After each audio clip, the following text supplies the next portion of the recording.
হানিমুনে গিয়ে এবার হাতের মধ্যে চোট পেল কৌশাম্বী চক্রবর্তী। বিস্তারিত জানতে ভিডিওটি দেখুন। কৌশাম্বী ও আদ্রিতের বিয়েটা ধুমধাম করে হলেও বিয়ের পর একের পর এক শনির দশা লেগেই যাচ্ছে। এই তো রিসেপশনের একদিন পরই হঠাৎ করেই মারা যায় তন্নি মা। এরপর সেই সময় হানিমুনের ডেট পিছিয়ে দিয়েছিল আদ্রিত ও কৌশাম্বী। তবে দেরিতে হানিমুনে গেলেও সেখানে গিয়েও বড় দুর্ঘটনার কবলে পড়লেন কৌশাম্বী চক্রবর্তী।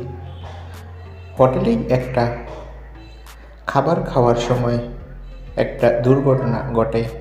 সেই সময় নাকি হাতে প্রচণ্ড চোট পায় অভিনেত্রী কৌশাম্বী চক্রবর্তী। এরপর অভিনেত্রীকে হসপিটালে নিয়ে যাওয়া হয়। ডক্টর অভিনেত্রীকে কয়েকটি পরীক্ষা দিয়েছে।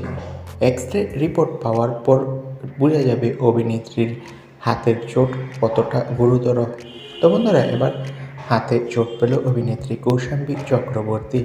তোমরা সবাই তার জন্য দোয়া করো, সে যাতে দ্রুত সুস্থ হয়ে ওঠে। আর আমাদের চ্যানেলটি সাবস্ক্রাইব করে রাখো। ভিডিওটি দেখার জন্য সকলকে অসংখ্য ধন্যবাদ।